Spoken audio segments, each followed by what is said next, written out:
Hello, and welcome to Sobercast, where we provide AA speaker meetings and workshops in podcast format. We're an ad-free podcast, and if you enjoy listening, please help us be self-supporting by visiting Sobercast.com, look for the donate link, and drop $1 or $2 into our virtual basket. We hope you enjoy the podcast. Have a great day.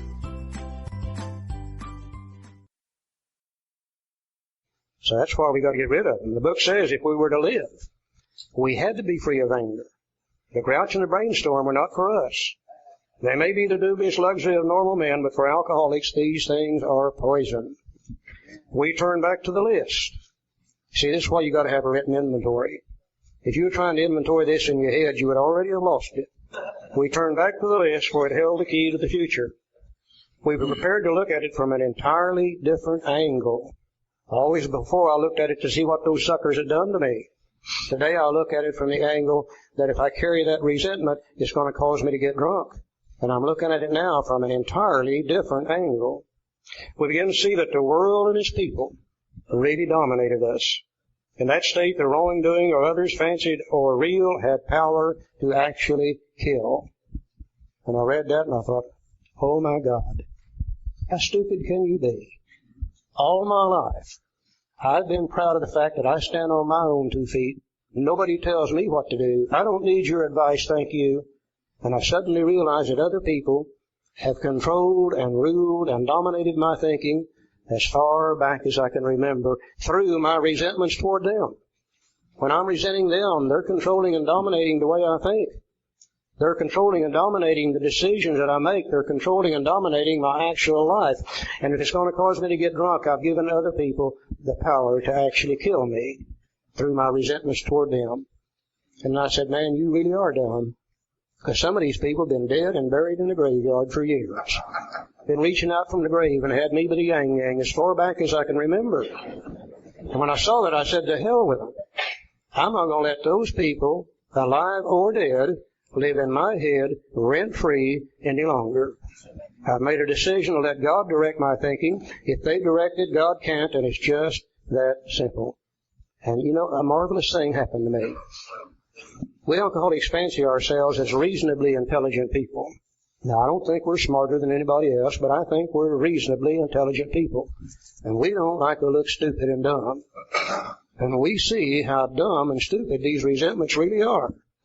How much we've let other people control or dominate our thinking for us, that looks dumb as hell. And about 95% of my resentments begin to automatically disappear when I saw the stupidity behind them. When I saw what it was doing and letting other people control me, about 95% of them begin to disappear. But if you're like I am, I had 2, 3, 4, 5 that were so deeply embedded in my mind that just seeing the stupidity behind them didn't get rid of them. So in order to get rid of those, I'm going to have a little extra help. It says, how could we escape? We saw that these resentments must be mastered, but how? We could not wish them away any more than alcohol. So those that are deeply embedded, they don't automatically disappear when we see what they're doing to us. We now come to the first prayer in the big book in step 4. We hear always about the step 3 prayers, the step 7 prayers. We never hear about the prayers that are spread throughout the entire book. The first prayer here is in step 4. Let's see what we can do about those kind of resentments. We saw that these resentments must be mastered, but how? We could not wish them away any more than alcohol. Can't heal a sick mind with a sick mind. Can't wish them away. Can't think them away. Well, this was our course. We realized that the people who had wronged us were perhaps spiritually sick. Though we did not like their symptoms and the way they disturbed us, they, like ourselves, were sick too. Here's the first prayer. We ask God to help us to show them the same tolerance, pity, and patience that we would cheerfully grant a sick friend. When a person offended, we said to ourselves, this is a sick man. How can I be helpful to him? God save me from being angry. Thy will be done. Then, excuse me. When I got divorced from that first lady, I start thinking real good now. I said to myself, self, you're going to drink, and I know you are. And what you need now is a woman that drinks. I'm thinking good, because these women that don't drink are mean and ugly. I just proven that. So I looked around the bars, and I started finding me a woman that drinks. Finally ran upon my present wife, Phyllis. And we were introduced one night, and she looked at me and said, well, Joe, you look like my third husband.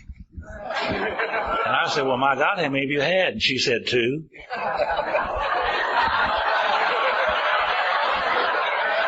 I kind of like that, you know.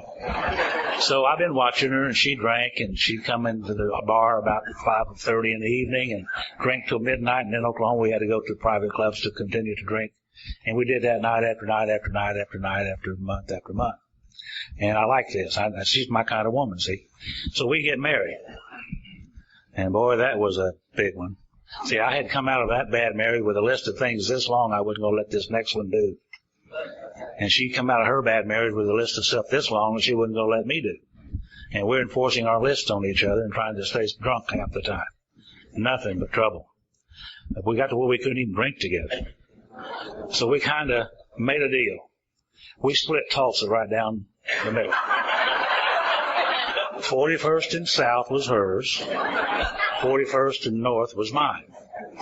And I don't bother her, and she don't bother me, and we meet at the house from time to time. So I got me a mobile home out there on the lake on my side of town, back out west about 25 miles. And Phyllis didn't know anything about this. But one night about 3 o'clock in the morning, there's a knock on the door. Well, I kind of peeked out. Well, what she did was she just broke right in there. Embarrassed me in front of my girlfriend. The next morning I got up and all my stuff was thrown out on the lawn like it's supposed to be. Took my car, went to the bank, took out what little money we had, filed for divorce with a lawyer again, put a restraining order on me again after all I'd done for her, and her treat me like that. And I said, I'm going to drink as often as I want to drink, and I don't give a dang who knows it. And so I set about doing just exactly that. And after a while I got sober, a couple of years later I guess, and I was sitting in a bar one night, the Misty Dawn, and a beautiful place, and I had a real sick feeling in my stomach. It wasn't a throwing up sick, it was just sick, and I didn't know what that was. And I went out and got my car and laid down and slept a while, went to home, and next morning I got sober the next day. About a month later, I was in Apache, Oklahoma, to my first AA conference, second AA conference, And there I met a lady from California. Her name was Alabama Carruthers. Some of y'all knew Alabama, I'm sure. Lovely lady. Everybody knew that Alabama loved her. At least I thought she did, and I loved her. She couldn't wait to see what was going to happen next. Always in a hurry. But she made a talk that night, and 2 things she said just went off in my mind like a thunderbolt. And one of them, she said, I have peace of mind tonight. And I said to myself, my God, I've never had peace of mind. I wish I had peace of mind. And she said she had a soul sickness. And that's the first time I had some words to put together that feeling that I sat on that bar stool with. A soul sickness. And that's what I had. And afterwards I wanted to talk to Alabama. We got in the lobby of this old hotel. One by one, everybody went to bed. It was about 3 o'clock in the morning. They left Alabama, and George, my little black friend George, who was my sponsor then, and he's laying over and asleep in her lap. And I'm being able to talk to Alabama. And I said, Alabama, you said you had peace of mind tonight. How did you get peace of mind? She said, well, tell me what's going on in your mind. And I began to tell her what is going on in my mind and all the things that had happened to me up to that point. And she said, well, Joe, you're just full of resentments. I said, what's a resentment? She said a resentment is old angers and old hurts that are refelt over and over and over. And all that anger you intend to use on those other people, you're using it on yourself, and you're making yourself sick and blaming it on them. And she had explained to me several different times. Finally got the message. I said, well, is there any solution for that? And she said, yes, there is. And those of you who knew Alabama, you know she had a purse that was about that big. And she went getting down in there, and she finally picked out one of these books and pulled it out. And she flipped over here to this page. She said, if you'll read and do what this says, she said it helped her and maybe it would help me. So I did it. I turned over to this page 551, Freedom from Bondage. And this is what Alabama had me to read that night. 3rd paragraph. She says, I've had many spiritual experiences since I've been in the program. Many that I didn't recognize right away, for I'm slow to learn. They take many guises. But one was so outstanding, I like to pass it on whenever I can, and I hope it'll help someone else as it's helped me. As I said earlier, self-pity and resentment were my constant companions, and my inventory began to look like a 33-year diary, for I seemed to have a resentment against everybody I'd ever known. All but one responded to the treatment suggested in the 12 steps immediately. She made her inventory, saw how stupid they were. All but one of them disappeared automatically. But this one posed a problem. It was against my mother, and it was 25 years old. I had fed it, fanned it, and nurtured it as one might a delicate child. And it has become a part of me as much a part of me as my breathing. Look what it did for her. It provided me with my excuses for my lack of education, my marital failures, my personal failures, inadequacy, and of course my alcoholism. And though I really thought I'd been willing to part with it, now I knew I was reluctant to let it go. One morning, however, I realized I had to get rid of it, for my reprieve was running out. And if I didn't get rid of it, I was going to get drunk, and I didn't want to get drunk anymore. In my prayers that morning, I asked God to point out to me some way to be free of this resentment. During the day, a friend of mine brought me some magazines to take to a hospital group I was interested in. And I looked through them, and a banner across the front of one of them featured an article by a prominent clergyman in which I caught the word resentment. He said, in effect, and here it is, if you have a resentment you want to be free of, if you will pray for the person or thing that you resent, you will be free. If you will ask in prayer for everything you want for yourself to be given to them, you will be free. Ask for their health and their prosperity, their happiness, and you will be free. Even when you don't really want it for them and your prayers are only words and you don't mean it, go ahead and do it anyway. Do it every day for 2 weeks, and you find that you've come to mean it and want it for them, and you will realize that where you used to feel bitterness, resentment, and hatred, you now feel compassionate, understanding, and love. Well, I went home after that conference, and I got in my little bed over there, and sure enough, my whole mind started racing uncontrollably. And I began to think of those people, replaying that in my head again. And I said, I think I'll pray for those people. And I prayed for them several times that night and went to sleep. The next morning I got up, I said, I think I'll pray for those people. And I prayed for them. My list began to get longer. And as the days went by, I began to pray for them. It seemed like I was in constant prayer all the time.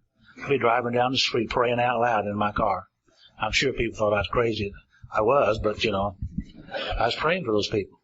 Now, I don't know exactly what happened, but I know that some 2-3 weeks later, I don't know. It was in the springtime, though. I know that after a cold winter. And I got stuck in the stoplight there in the 31st and Lewis in Tulsa. It's a beautiful area of Tulsa. And just the length of a stoplight. I looked over there at that beautiful, beautiful house that was sitting on the corner. All the tulips were in full bloom, red and yellow. The grass was green. The birds were singing. The little squirrels were jumping around the trees. The trees were in bloom. And I thought to myself, my God, it's a beautiful morning. I mean, absolutely a beautiful morning this morning. And then the thought came to me was this. Well, how long has it been since I've seen those colors? Do you know I could not remember ever seeing those colors? Ever? When this talks about being cut off in the sunlight of the Spirit, I know what that means.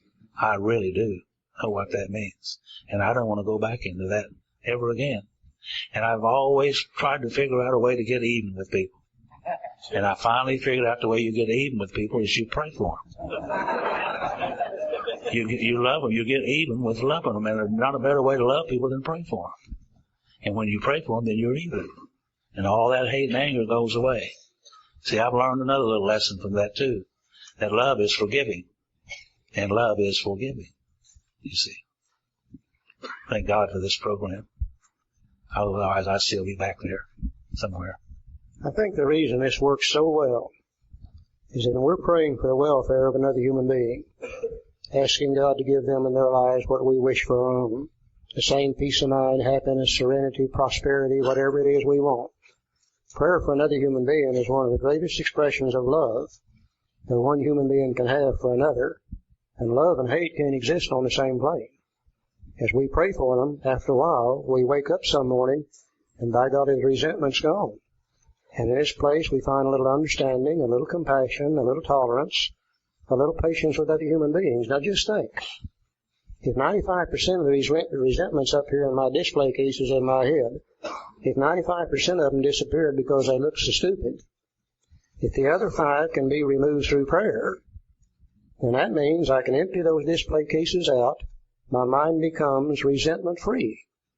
When that happens to me, another natural law applies. There's another law that says nature abhors a vacuum. No such thing as a vacuum or a void. There's always something rushing in to fill it up. If those resentments disappear, God's not going to leave another hole in my head. I've got enough of those already. If the resentments disappear, they're going to have to be replaced. And the only thing that will replace them will be the opposite of them. And where my mind used to be filled with resentments, now it's filled with love, patience, tolerance, compassion, and goodwill toward my fellow man. You see, that's God's thinking. And to my amazement, I found out I didn't have to go to any other fellowships. I didn't have to read any other books to find love, patience, tolerance, compassion, and goodwill. If God dwells within me, that's always been a part of my makeup. I just never could use it before. In my chase for money, power, prestige, sex, what I thought were the good things of life, those feelings had to be repressed to let me operate on the level I wanted to operate on. But now the resentments are gone, automatically they are replaced. I'm in much less chance of getting drunk now than I was before I started this little process. I've gotten rid of those resentments. That part of my mind now has a little serenity, at least a little peace of mind, and a little bit of happiness. A very simple, positive process. Nothing negative here at all. Now I've got to do one more thing before we quit. It really wouldn't do me any good to get rid of these resentments if I didn't know how to keep them from coming back. Because the world's full of sick people, and they're going to do it to me again tomorrow. And if I'm not careful, I'll let myself resent. And if I resent one, I can't have just one. The next thing you know, I've got two. And then they double up, and I've got 4, and then 8, and then 16, and then 32, and I'm a basket case before you know it. So I've got to do one more thing. Now let's look at your last 2 columns in your handout sheet. And let's go to page 67. Down in the middle of the page, referring to our list again. You see, that's why you got to have a written inventory. This is the second time we've been asked to go back and look at it again. Putting out of our minds the wrongs others had done, we resolutely looked for our own mistakes. Where had we been selfish, dishonest, self-seeking, and frightened? Though a situation had not been entirely our fault, we tried to disregard the other person involved entirely. Where were we to blame? The inventories was ours, not the other man's. When we saw our faults, we listed them. We placed them before us in black and white. We admitted our wrongs honestly, and were willing to set these matters straight. So I went to the 4th column, and you'll notice that 4th column in your inventory sheet is headed up. Putting out of mind the wrongs others had done, I resolutely looked for my own mistakes. What did I do, if anything, to set in motion trains of circumstances, which in turn caused people or institution to hurt me, and eventually led to my resentment of them for doing so? So I went to the first name on the sheet, the lady named Barbara. And I said, okay, Charlie, now you do what your book's telling you to do. You forget those 3 divorces that she filed for. What did you do, if anything, to set that thing in motion, and perhaps cause her to file for the 3 divorces? Hell, it didn't take 5 seconds. I said, if I hadn't been out there screwing around, I wouldn't have got caught. Joe calls it committing adultery. I call it screwing around. And if she hadn't caught me, she probably wouldn't have filed for divorce. I thought about this a little bit more, and I said, Charlie, if you hadn't been sneaking around behind her back lying to her all the time, she might not have filed for divorce in the first place. I said, Charlie, if you had been using your money to take care of your wife, your children, and your home, instead of blowing it on booze and everything that goes with it, she might not have filed for divorce in the first place. I began to see where I had made decisions based on self, which later placed me in a position to be hurt. And all Barbara did was react to the things that I myself had done. Then I looked into the 5th column, and I said, where had I been selfish, dishonest, self-seeking, frightened, or inconsiderate? Those are the basic character defects that all human beings have. All others stem from those listed right there. Was I selfish in this situation? You bet you I was. I wasn't worried about Barbara or anybody else. Was I dishonest? You bet I was. Was I self-seeking and frightened?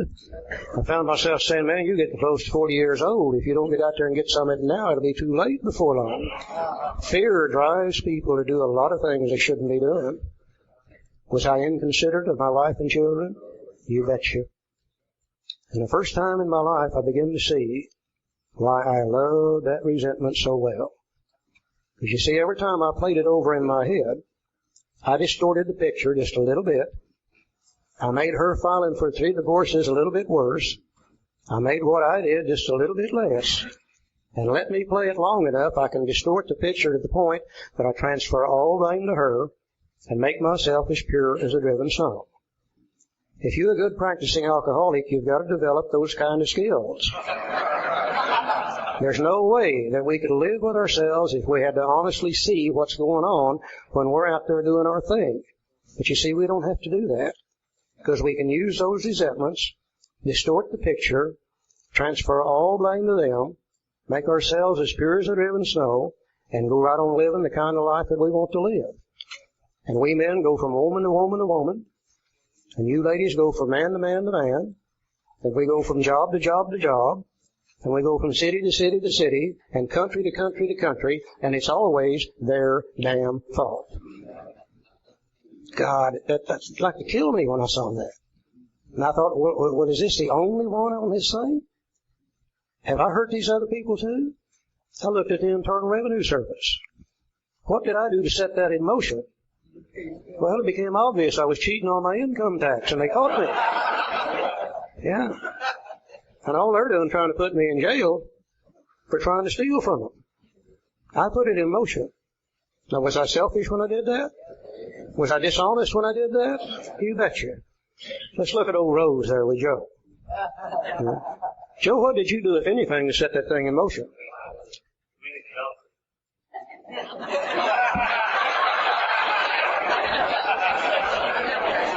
He was doing the same thing I was doing, and Rose caught him. And Rose said, to hell with him. If he's going to do that, then I'll do it too. And she went out and did it also. Was he selfish? Was he dishonest? Was he inconsiderate? You betcha.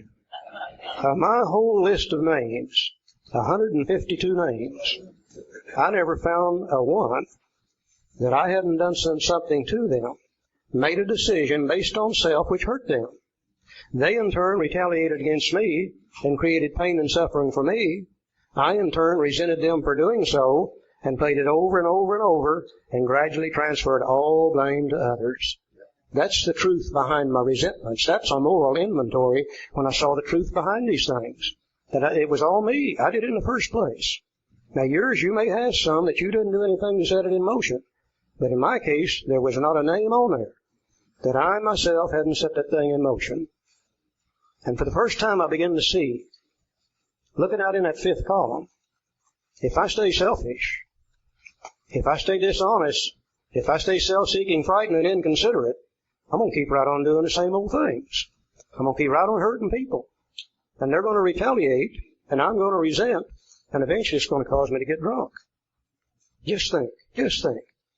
If I could become just a little less selfish, don't have to get perfect, never will, but if I could become a little less selfish, if I could become a little more honest, if I could become a little less self-seeking and frightened, if I could become a little more considerate of other human beings, maybe I wouldn't do those things that hurt other people.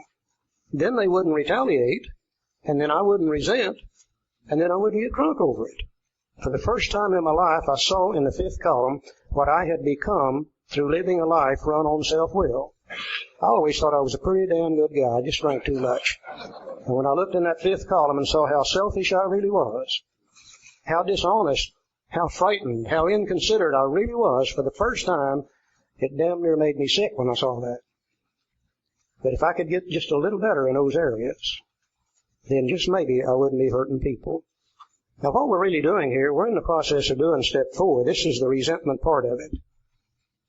In the 5th column, I now see the exact nature of the wrong that I'm going to talk to another human being about in step 5. The resentment is the wrong. That's what blocks me from God. But what's the exact nature of it? The exact nature of something means what's at the core of it. What's the inherent characteristic of it? What's the truth about it? So I'm see there the exact nature of the wrong, my selfishness, or my dishonesty, or my inconsideration. That's what we're going to talk to another human being about in step 5.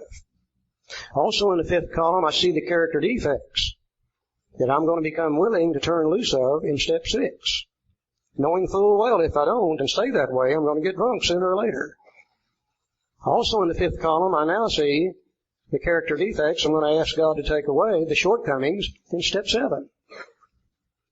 And quite naturally, in column 1, in my case all of them, in your case part of them, were people and institutions I've harmed. I'm going to take them off of column 1, add them to a sheet to be used later on for steps 8 and 9. Have you ever seen anything any more simple? I've got all the information I need for steps 4, 5, 6, 7, 8, and 9, resentment-wise. Did we make a list of dirty, filthy, nasty items? No. Was there anything too complicated? Was there anything to be afraid of? No.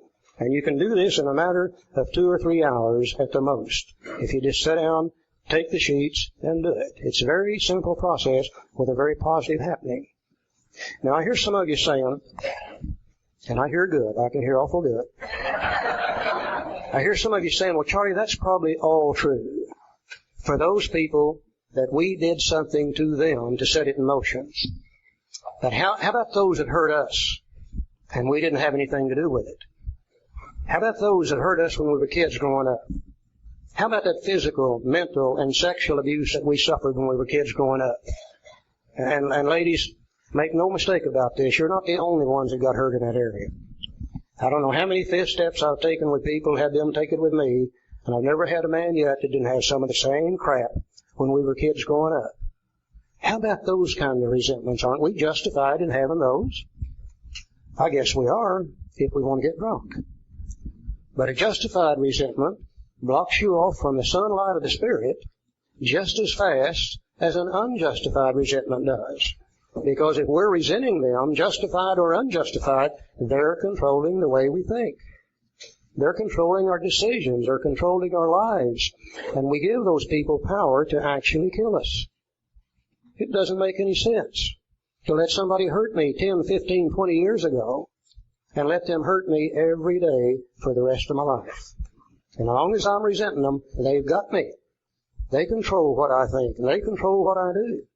So if you've got one of those resentments, and I don't care what it is, if you got one of them, for God's sake, put it on this sheet. Put down the name of whoever it was. Put down what they did to you. Put down the part of self that was affected. In the fourth column, put down what you did, if anything. In this case, you just put nothing. But then in the fifth column, let's look at it very carefully. Because if we got one of those resentments, knowing it might get us drunk, and we still don't want to get rid of it, then we must be using it for some purpose. Are we so dishonest with ourselves that we refuse to see the truth about it? If you got one in your head today, it's not true. And we'll say that again, it's not true. Oh yeah, it started with truth. But if you've played it over and over and over, you've distorted that picture. And it really doesn't resemble very much of what actually happened. See if we're so dishonest we don't want to look at the truth of it. See if we're so afraid of facing life without it that we don't want to get rid of it. You see, we can use a resentment to rationalize and justify not doing something we really ought to go do. Or just as importantly, rationalize and justify doing things that we shouldn't be doing. The lady in the story in the book, she used her resentment against her mother to justify everything. She used her resentment against her mother to justify her marital failure. Bull. Mama didn't cause that marital failure. She used that resentment to justify her lack of education. After all, if Mother hadn't done that to me, I could get an bull. She could have gotten an education if she really wanted to bad enough. She even used that resentment against her mother to justify her alcoholism. It's all Mama's fault. Bull. I'll tell you why she became alcoholic. She kept drinking whiskey. Mama didn't pour it down her, but that's the greatest excuse in the world. I could have been this if it hadn't been for them. Or I wouldn't have to do this if they hadn't have done that to me. And if you got one of those, we're probably using it for some purpose, and we're really afraid to get rid of it for that reason. Let's look and see if we're so inconsiderate that we fail to recognize the fact that people that do things to us like that when we're kids growing up, they're not necessarily bad people. They're sick people. They didn't necessarily do it to us. They would have done it to anybody in that shape or in that position. If we could even begin to realize that, just maybe, we could start a forgiving process. maybe we could get rid of that resentment. Maybe we could straighten up a relationship with another human being before it's too late to do so. And if you really honestly look at it, I think you can get rid of those kind of resentments also. And if all else fails, by God, we can pray for them. And that's the hardest thing to do. The hardest thing in the world to do is to pray for somebody that hurt us in those kind of situations. But we got to remember when we're praying for them, we're not praying for them for their benefit. We're praying for them for our benefit. And if we can get rid of that resentment, then we can be happy, peaceful, and free in those areas too. This thing really does work. If we pray for another, that doesn't mean we like them. That doesn't mean we approve of what they did.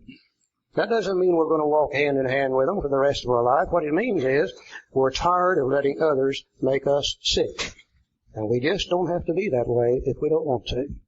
Very simple process. Now, the next part of our inventory is going to be fears and sex. And Joe leaned over here a while ago and he said, Charlie, I've got a headache. And I don't feel like sex this afternoon. How about we adjourn for the day and we'll have sex on Sunday morning? Does that sound all right? Yeah. Thank you all for being here today.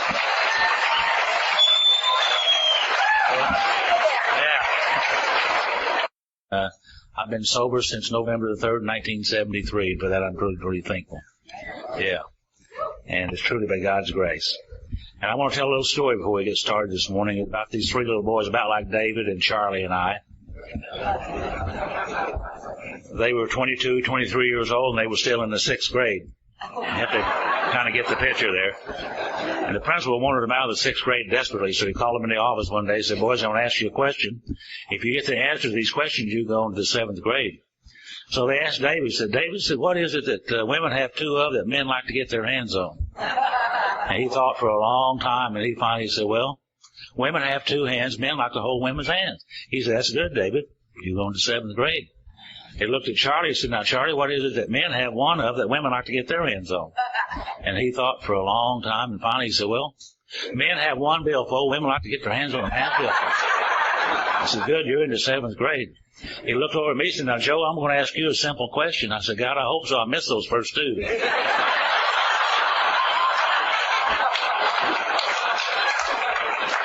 The main problem of the alcoholic centers in the mind.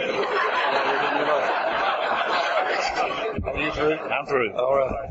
Good morning, everybody. My name's Charlie Fireman. I'm a very grateful recovering alcoholic. Because I'm a member of the Fellowship of Alcoholics Anonymous, and with the grace of the power that I found through the 12-step program of Alcoholics Anonymous, haven't found necessary to take a drink for 11,848 days today, one day at a time, and for this I'm very grateful. God, you guys look good this morning. Not a resentment left in the whole bunch. Isn't that something? Yeah. Well, there's one back there. How many of you went back to where you were staying last night and worked on at least one resentment? Could I see your hands? Oh, yeah, lots of you did. How many of you got rid of at least one resentment last night? Yeah, great. How many of you did we give a new resentment to yesterday afternoon? Yeah, pray for us. We need the prayers and you need the practice. We followed a little procedure yesterday in our inventory process in which we reviewed our resentments, and we went to the examples on page 65 in the big book, and we found out that we would fill those columns out one column at a time, always starting from the top going to the bottom. And by doing so, while our mind is on one thing and one thing only, we can do a much better job as we write those things down. As we filled out our first column, we were amazed to find out how many resentments we really did have. Most of us just thought maybe one or two, but as we began to fill out sheet after sheet after sheet, we're amazed at the number of resentments we really do have, and we begin to realize how much those resentments control our thinking and dominate our lives for us.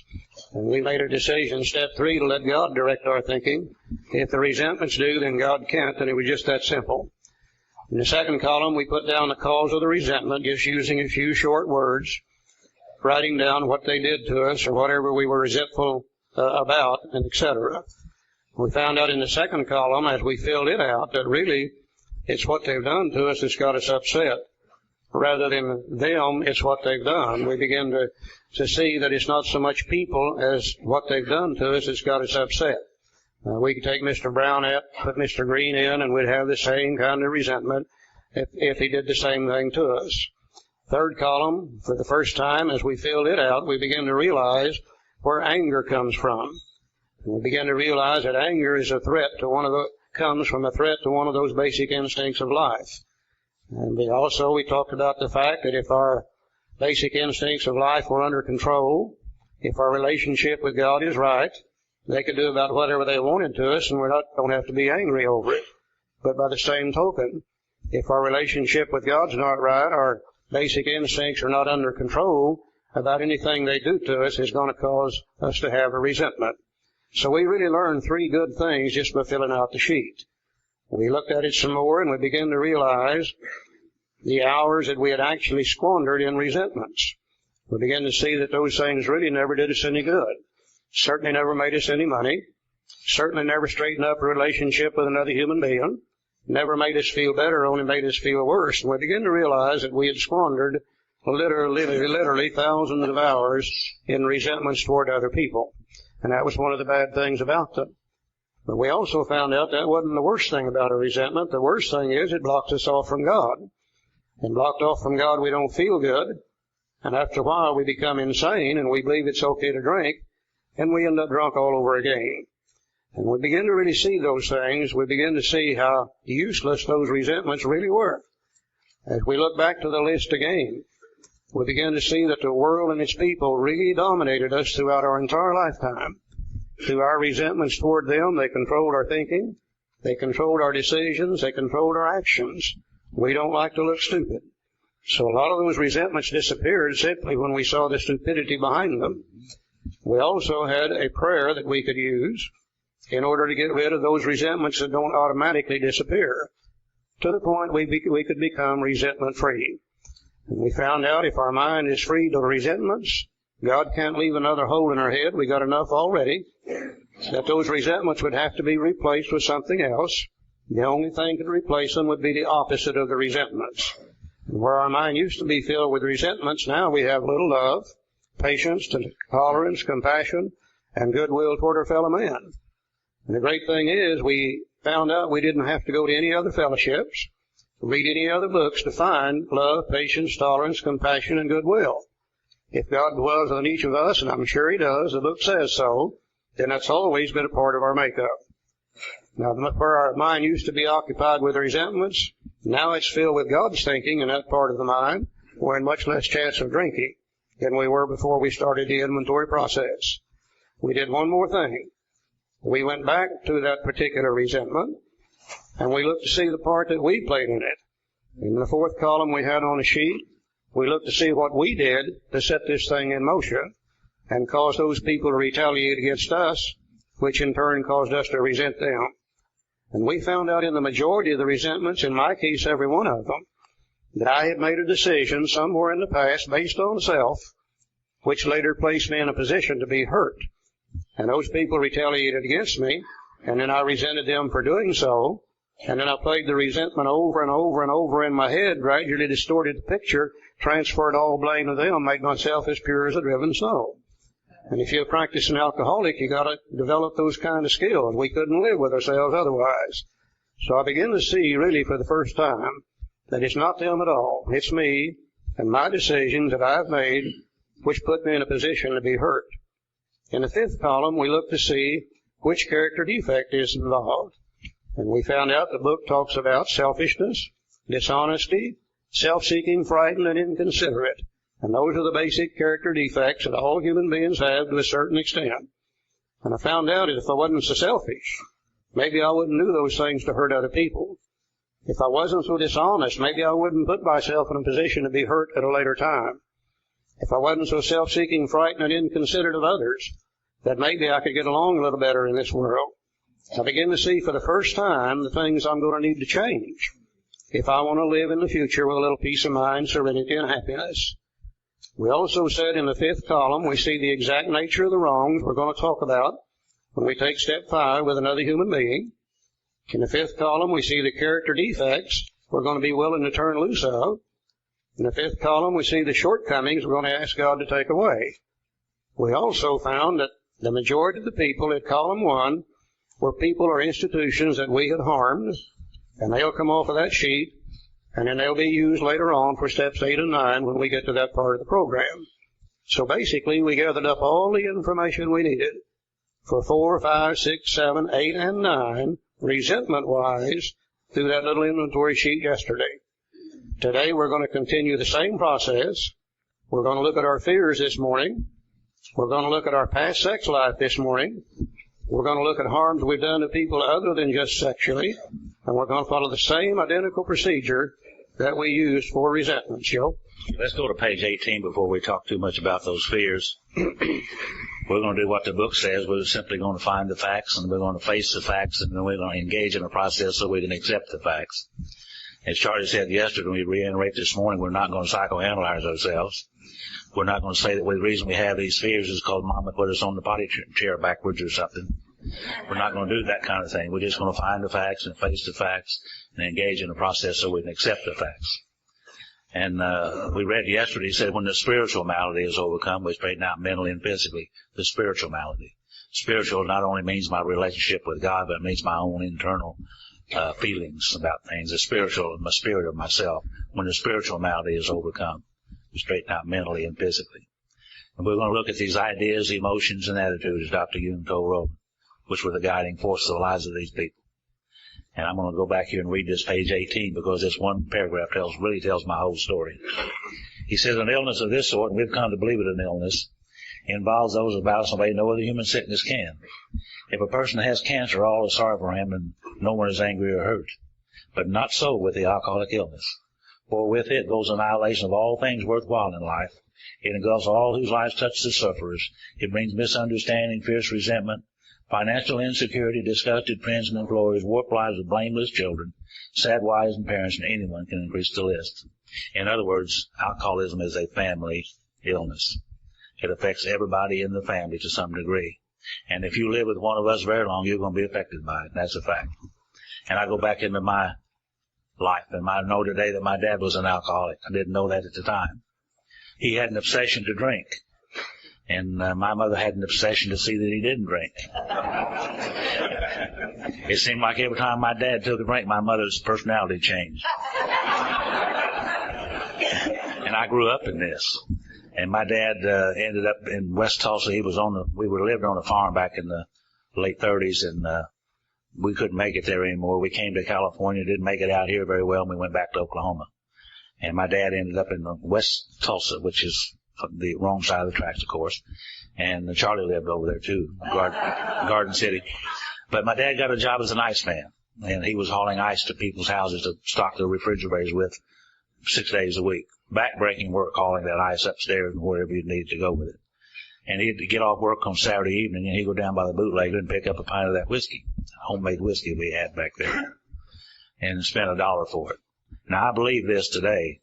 My daddy needed a drink after back-breaking work. He deserved a drink, and he ought to have a drink, I think. But my mother saw that $1 going for that booze. It could have gone for the feeding of these 5 kids that they had. And she raised hell with my dad about his drinking. Well, naturally, he continued to drink, and we know that alcoholism is a progressive illness. And as time went by, he got sicker and sicker, and she got sicker and sicker, and the fights got worse and worse. And I grew up in this, and I was affected by it emotionally. My dad, from time to time, would pull out a gun or a knife and threaten my mother and us kids with it, talk verbally abusive to us. And eventually it got real bad. He got to where he'd tell us kids that he was taking our mother out this weekend and he was going to kill her. And they'd be gone all weekend from Friday or whatever until late Sunday night. And I'm sitting at home wondering, is he going to do that this time? I'm biting my fingernails. I'm worried about it, as any kid would. And he got real bad with his drinking, and she had to have him committed to Eastern State Hospital at Bonita, which is our local nut house.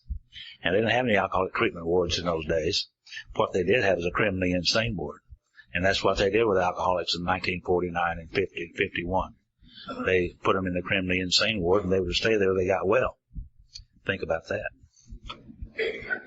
And my dad was up there for 3 years and 7 months and 13 days, and he was an alcoholic. And my little brother and I used to hitchhike up there and take him a couple of dollars and a carton of cigarettes from time to time. And they would let us go back into that criminally insane ward on Building 6. And I saw things back there that nobody, I mean, absolutely nobody's supposed to see. And I'm just 7, 8, 9 years old, the most formidable years of my life. And I began to get some ideas, emotions, and attitudes which would become the guiding force of my life about this time. And one of them was this. I said, if God, and I got to blame it on somebody, right? If God is going to do this to me and to us and to hell with him, I'll never be talking to him anymore. Thank you. And another thought came to me was, if it feels like this and hurts this bad to love people, I'm going to quit loving people. It hurts too bad. So I began to push people out of my life. And another thought came to me was this. If anything good is going to happen in my life, it's going to happen because I, all along, without any help, made it that way. So I didn't need God, nothing, or nobody. Thank you. And I lived my life that way. And if you threatened me, or if I perceived a threat from you, it was not good for you. I'm telling you. And they put you in jail for those kind of attitudes, by the way, which they did for me. And I got arrested over there in Arizona a long time ago and convicted to go to prison. I was 15 years old. Finally got out of there as an aggravated assault. If the guy had died, you wouldn't have another speaker here this morning, I can tell you that. And not very good coping skills either, by the way. They put you in jail for that. They divorce you for those kinds of things, and you have trouble, which I did have plenty of it. But I thought those were very brave attitudes on my part for a long, long time, even after an Alcoholics Anonymous, because that's the way I'd always lived. I didn't need God, nothing, or nobody. Thought that was brave. Come to find out after inventory is probably the most fearful ideas, emotions, and attitudes that anybody could possibly have. And I had them all. And I did not know it, because I'd had them since I was real young. So I was, as they said, thank God for the inventory process. I'm simply going to look at the facts and face the facts and engage in the process so I can accept the facts. A lot of people would have us to believe we can just run around accepting things up front. I can't. I just can't do that. I have to engage in the process. And acceptance is a process that we go through. And looking at the inventory process is the beginning of it. So now, if you don't mind, let's go back to page 67. Talk about fears. And again, we're not going to psychoanalyze ourselves and say that the reason we have it is because Mama put us on the potty chair backwards. We're simply going to face the facts here. He said, notice that the word fear is bracketed alongside the difficulties with Mr. Brown, Miss Jones, the employer, and the wife. This short word somehow touches about every aspect of our lives. It was an evil and corroding thread. The fabric of our existence was shot through with it. It set in motion trains of circumstances which brought us misfortune we felt we didn't deserve. But did not we ourselves set the ball rolling? Sometimes we think that fear ought to be classed with stealing. It seems to cause more trouble. And we reviewed our fears thoroughly. We put them on paper, even though we had no resentment in connection with them. We asked ourselves why we had them. Wasn't it because that self-reliance failed? See, I didn't need God, nothing, or nobody. I was totally self-reliant upon me. Self-reliant was good as far as it went, but it didn't go far enough. Some of us once had great self-confidence, but didn't fully solve the fear problem or any other. When it made us cocky, it was worse. Okay, in that last paragraph that Joe read, we're going to see basically the same kind of instructions to review our fears as we had for resentments. So to avoid any confusion whatsoever, we made up another little inventory sheet. We called it a review of fears. And let's take a look at that for just a few minutes. Yeah, we'll put that in there. On that inventory sheet in column 1, just like we did with the resentments, we made a list of those things that we fear. Who or what do I fear? Now, we men, we have a little problem with this to start with, because we say we're tough, we're macho, we don't have very many fears. But actually, I think if we really carefully look at things, we're going to find that all of us have many, many fears. We all have fears connected with our marriages. We have fears connected with our children. We have fears connected with the Internal Revenue Service. We have fears connected with the police department. We have fears connected with. We can sit here and name literally hundreds of fears that human beings have. I did the same thing in listing the fears I did with resentments. I didn't think I had very many fears. And when I started putting them down on paper, I began to fill out sheet after sheet after sheet. I begin to realize how much fear I really do have. I made a decision in step 3 to let God direct my thinking. And if I have that many fears, then those fears direct my thinking, just like resentments directed my thinking also.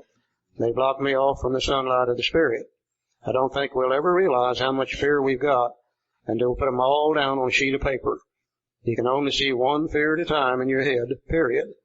But if you start listing them on those sheets of paper, you begin to realize how much fear we really do have. Column 2, what's the cause of the fear? It's like Joe said, we're not going to attempt to psychoanalyze ourselves. Most fears that we have, there's a good reason behind it.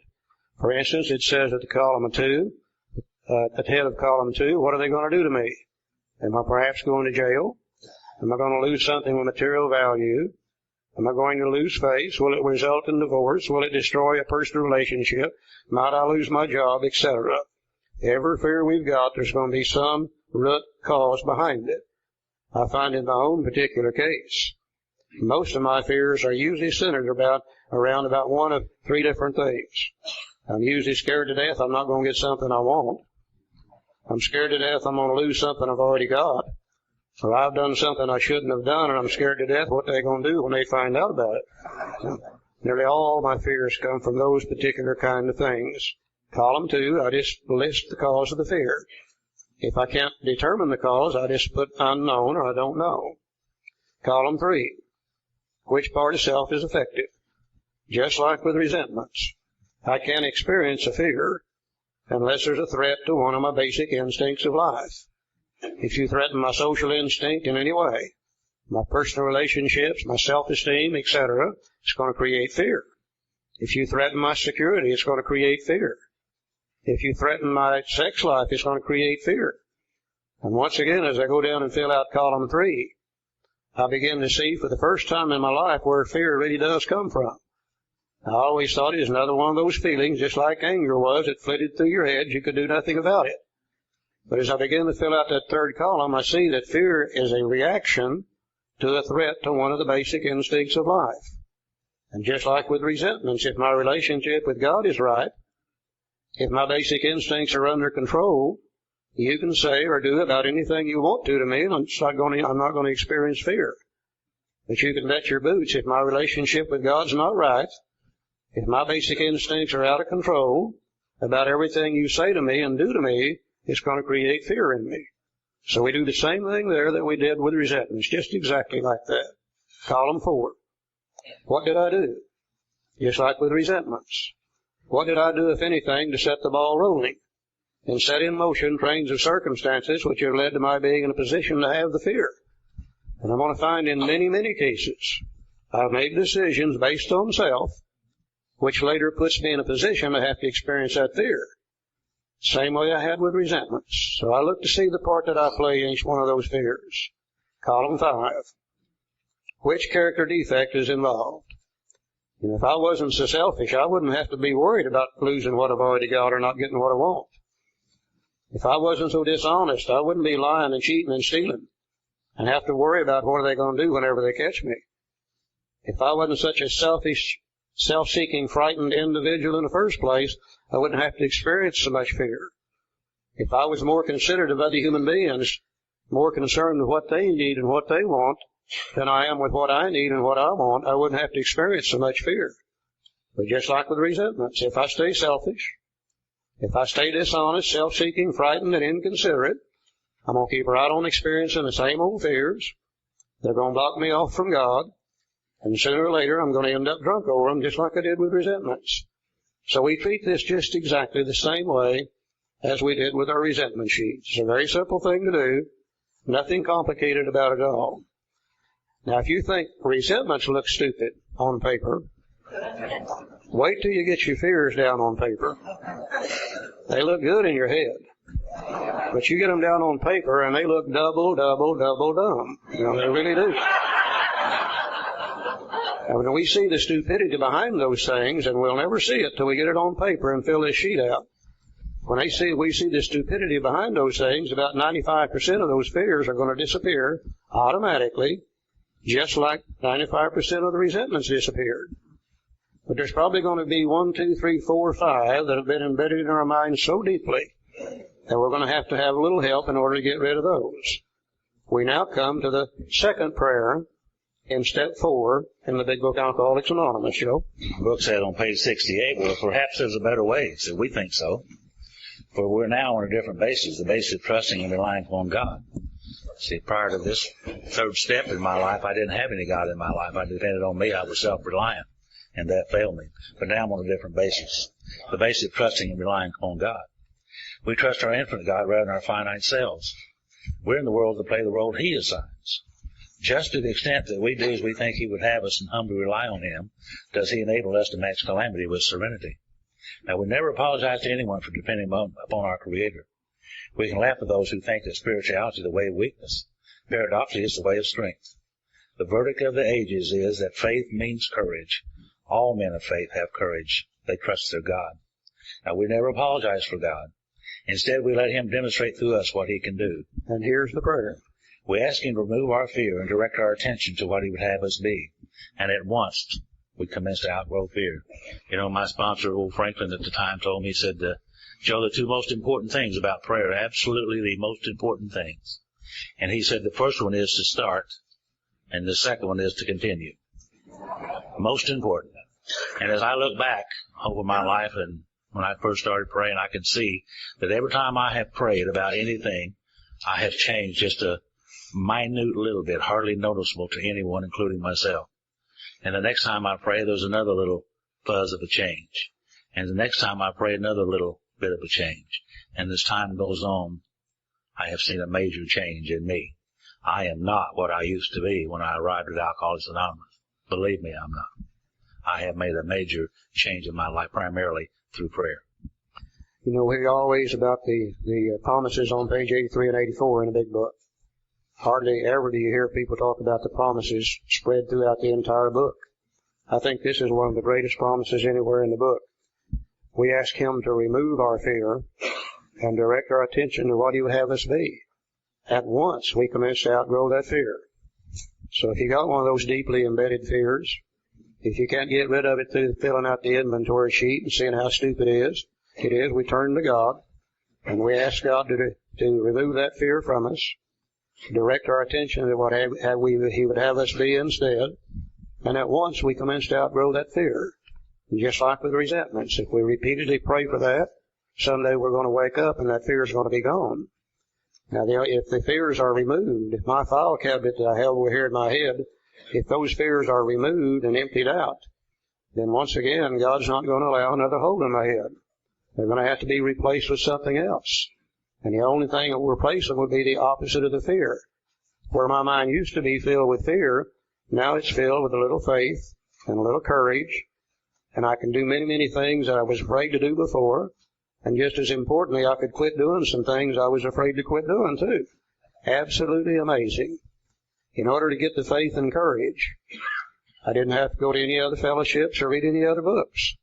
If God dwells within me, that's a part of my makeup. I just never could use it before.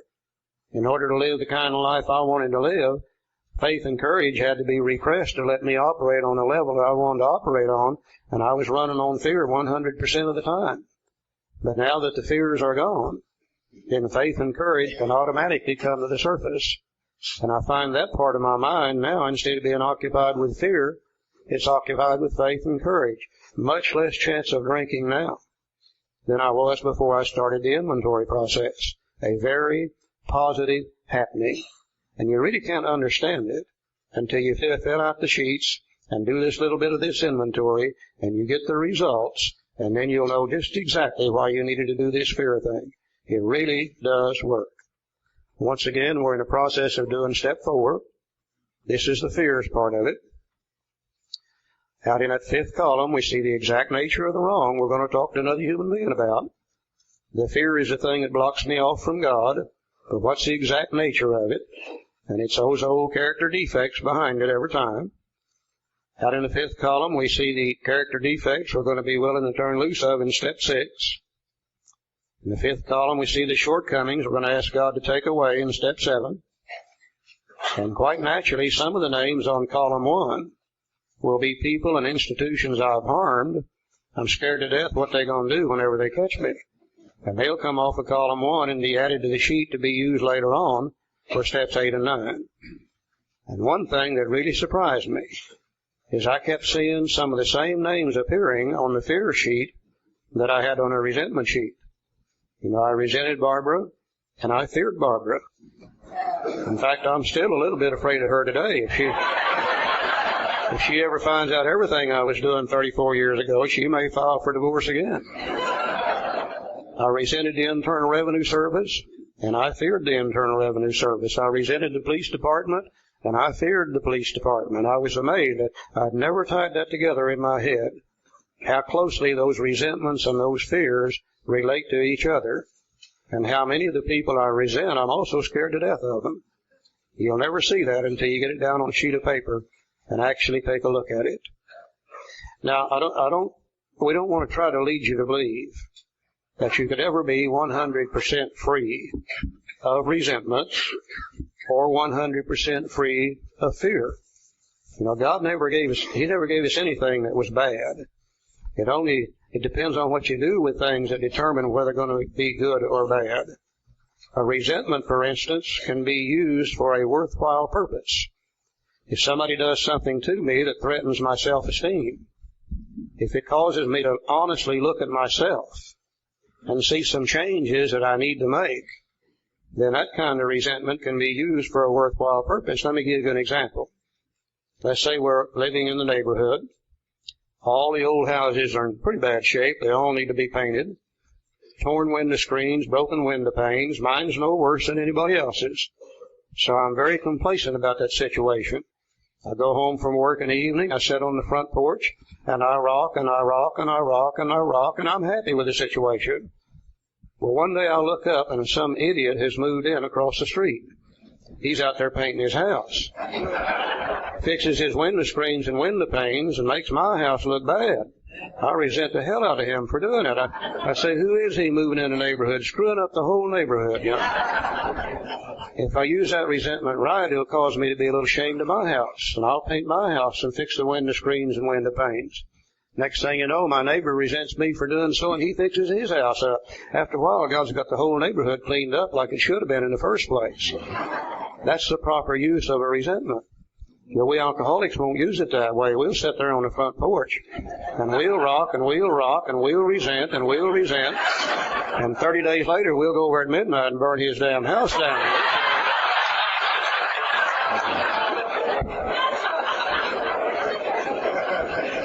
So we'll never be entirely free of them, but we can get them to the level that God intends. The same way with fear.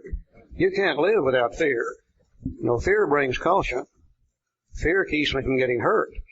If it wasn't for fear, I wouldn't be able to walk across the street. I'd just jump right in front of vehicles and get run over. We probably couldn't have this meeting this morning if it wasn't for fear, because we'd tell each other what we really think of each other, and the whole thing would explode in just a little bit, see? So fear brings caution, and it's not always bad. It depends on what we do with it, which determines whether it's going to be good or bad. Okay, we've looked at the first two common manifestations of self. We looked at resentments. We found out how to get them removed. We found that they would be replaced with a positive happening, love, patience, tolerance, compassion, and goodwill. We found out how to keep the resentments from coming back in the future. And we saw what we would have to change in order to have those things occur. We've looked at fears. And we can see what fear does to us, how it blocks us off from God. We got them on paper, and just like resentments, most of them look pretty stupid. We found out how to get rid of those fears. We also found out how to keep them from coming back in the future. You know, if I stay selfish, dishonest, self-seeking, frightened, and inconsiderate, I'm going to keep on experiencing the same old kind of fears. That if I could become a little less selfish, a little less dishonest, a little less self-seeking, frightened, and inconsiderate, then chances are in the future I wouldn't have to experience so much fear. At the very least, I'm going to have to make some kind of changes. So the third thing we're going to look at, common manifestation of self, is the guilt and remorse associated with the harms we've done in the past. You know, we talked about the storeroom up here in the back of my head filled with the guilt and remorse associated with the people I've hurt in the past. I'm going to have to do something about that too, if I want to have final peace of mind. Now, it seems as though we human beings hurt each other faster and deeper, probably, in the sexual area than we do in any other way. And I think there's some reasoning behind that. You know, the other animals on earth have the same sexual urge that we do in order to be able to reproduce themselves. But the difference between our sexual lives and the lives of the other animals on earth is simply the fact that they don't have self-will, and we do. They can't make decisions about their sex life. You know, when it comes time for them to reproduce themselves, God usually signifies that by some physical change in the female of the species. The male senses that change. The two join together, and it's kind of like bang, bang, thank you, ma'am. And when it's over with, they normally go their separate ways. Not always, but they usually do. You see, they didn't think about having sex before they had it. They didn't think about sex while they were doing it. They couldn't really make any decisions about their sex life. They can't decide whenever they're going to do it. That's all on God's time. Majority of the cases, they can't even decide who they're going to do it with. Usually they can't even decide whether they're going to do it with one or more partners. They can't even decide what position they're going to do it in. That's all done on God's time and in God's direction. They don't have self-will. Therefore, you see very few sexual problems amongst the other animals here on earth. I've never seen a cow on a psychiatrist's couch yet talking about sexual dysfunction. We human beings are a little bit different. You know, God gives us this thing called self-will, and He allows us to make decisions regarding our sex life. You know, we can have sex any day of the week or the year that we wish to. We can determine who we're going to have sex with. We can determine whether we're going to have sex with one or more sexual partners. We can even determine how many times we're going to do it, providing we're physically capable of doing so. We can even decide what position we're going to do it in. They tell me there's something like 64 different positions a human being can have sex in. I have no idea what they are. I only found 3 in my lifetime. And 2 of them damn near killed me. I'm not sure I'm going back to them either.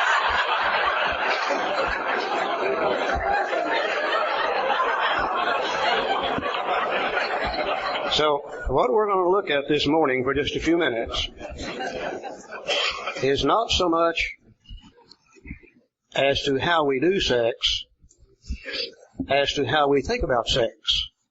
Because how we think about sex determines what we're going to do with it. And that in turn is going to determine whether it's going to hurt other people or not. And that in turn then determines whether we're going to have to feel the guilt and the remorse associated with it. And also the fear of what they're going to do whenever they find out, and so on and so on and so forth. So Bill gives us a very simple way to look at this. It always amazes me when I look at it. He tells me down at the bottom of page 68, now about sex. Many of us need an overhauling there. Now, you older fellas, don't get your hopes up. We're talking about mental, not physical. Alex, did you hear that? Alex is one of my favorite people. We're always joking back and forth. But above all, we try to be sensible on this question. It's so easy to get way off the track. Here we find human opinions running to extremes, absurd extremes perhaps. One set of voices cry that sex is a lust of our lower nature, a base necessity of procreation. I've heard them all my life. They're the ones that say sex is a dirty thing. You ought to do it at one time in one position with one person only, and the only reason to do it is to reproduce yourself. And if you enjoy it, it's a sinful thing. I've heard them as far back as I can remember.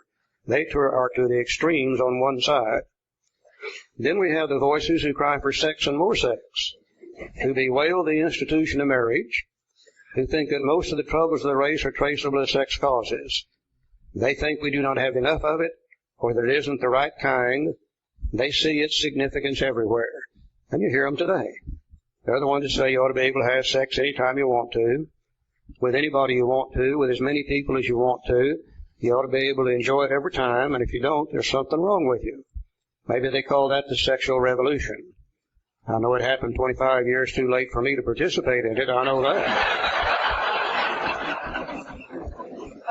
One school would allow man no flavor for his fare, and the other would have us all on a straight pepper diet. We want to stay out of this controversy. We do not want to be the arbiter of anyone's sex conduct. We all have sex problems. We'd hardly be human if we didn't. What can we do about them? And I read that last statement with great relief, because I knew this book was getting ready to condemn me for what I had been in the past. I knew it was getting ready to tell me what I was going to have to do in the future, and I'd made up my mind that I wasn't going to pay any attention to it at all. And I'm real glad to find out that we're not going to be the arbiter of anyone's sex conduct. We simply are not going to get into that. You know, if we start trying to tell people how to conduct their sex lives, what they can do, what they can't do, then surely we're going to begin to alienate people. Besides that, what's sexually acceptable in one part of the world may not be acceptable at all in another part of the world. So we're not going to get into that particular question at all. What we are going to do is see a way to review our own past sex conduct, see what we've been doing with it, see if we've hurt other people, and see if maybe we can develop a new sex life in the future where we can still engage in it, still enjoy it, yet at the same time not hurt other people. And basically that's the whole purpose of this little sex interview here, simply to see what we're going to need to do in the future in order to be able to engage in it, enjoy it, and not hurt others, Joe. I'm certainly not going to be the arbiter of anyone's sex conduct, because whenever I tell you about where I got my information, you'll not want to know anything from me, I can tell you there. Said many of us needed overhauling in that area, and certainly I did too. Well, now I'm 12 or 13 years old, and my dad is out of the nut house. By the way, he was too dangerous to stay in Oklahoma, so they sent him to California. Right out of the nut house. Southern California. And so now I need to know about sex. And I was thinking about this a lot. I mean, a lot. Almost got brain damage. And, well, I probably did get a little brain damage. So I didn't have anyone to talk to, so I went to my mother. And I said, Mom, I've been thinking about sex. And boy, you should have seen, she just jumped. She said, oh, my God. Scared the heck out of her. I said, oh, my God, Benny Joe. That's my name. You shouldn't be thinking about stuff like that. That's a dirty, filthy, rotten thing to think about, she said. And you ought to save it for the one you love.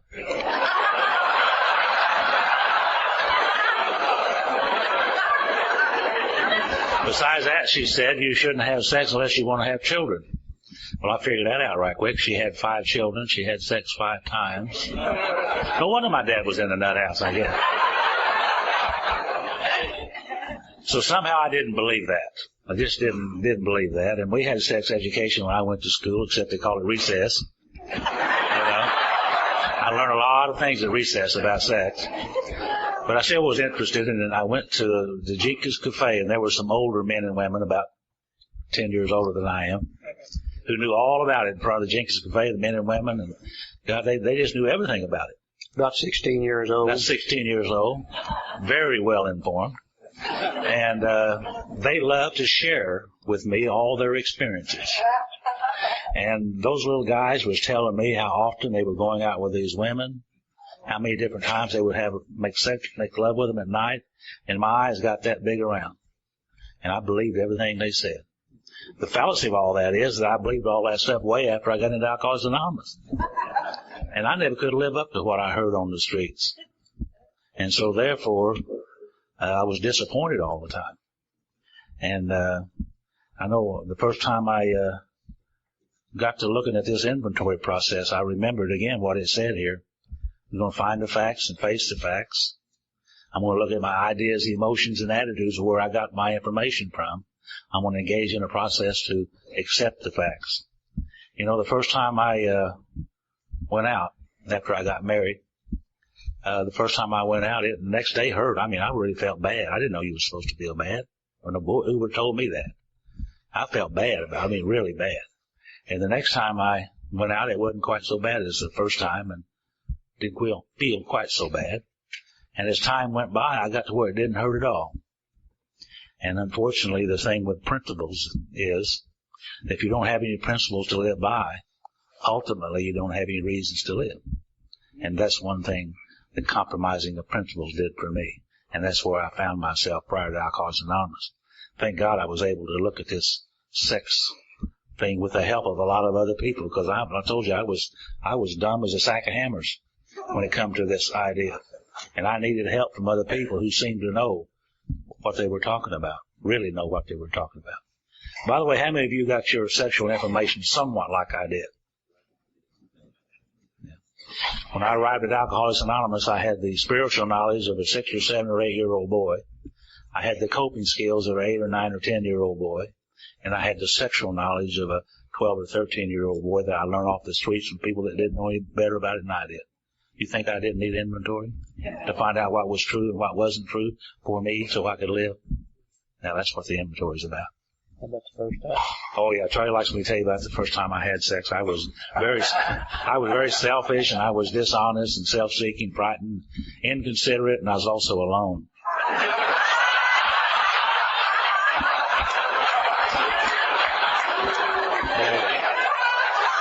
Would anyone like to discuss it with me? No. That's why he's wearing glasses today, too. Me too. Every time we say that, I look out there at about 10 of you guys and whip your glasses off and put them in your pocket. Okay, let's look at this next set of instructions. We also got another little inventory sheet. And again, to avoid confusion, we've made these inventory sheets basically all the same except for a different subject matter. And you're going to see about the same set of instructions to review our sex conduct as we had for our resentments. It's worded a little differently, which is Bill's way of doing things. We reviewed our own conduct over the years past. Where had we been selfish, dishonest, or inconsiderate? Whom had we hurt? Did we unjustifiably arouse jealousy, suspicion, or bitterness? Where were we at fault? What should we have done instead?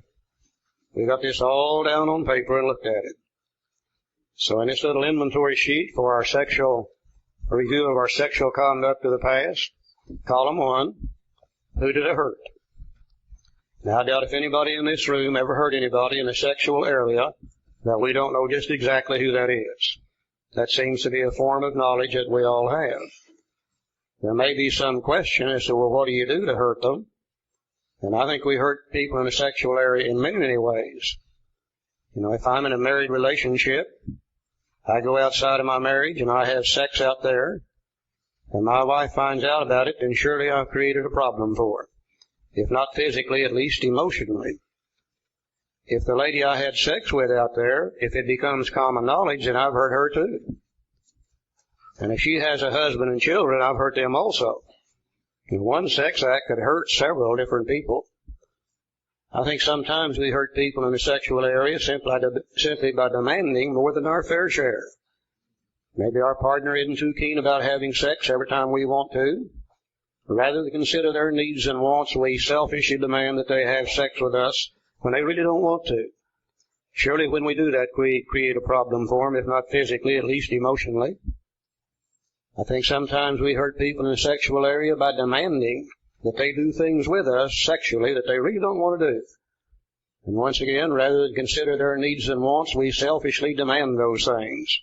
Surely we create a problem for them and hurt them, if not physically, at least emotionally. I think sometimes we hurt people in the sexual area simply by withholding sex. Maybe we're not too keen about sex every time our partner wants to. Thanks for listening. I hope you enjoyed the podcast. Sobercast is ad-free, and we'd like your help in order to keep it that way. So if you'd like to help us be self-supporting by pledging $1 or $2 a month, visit Sobercast.com and look for the donate links. Thank you very much.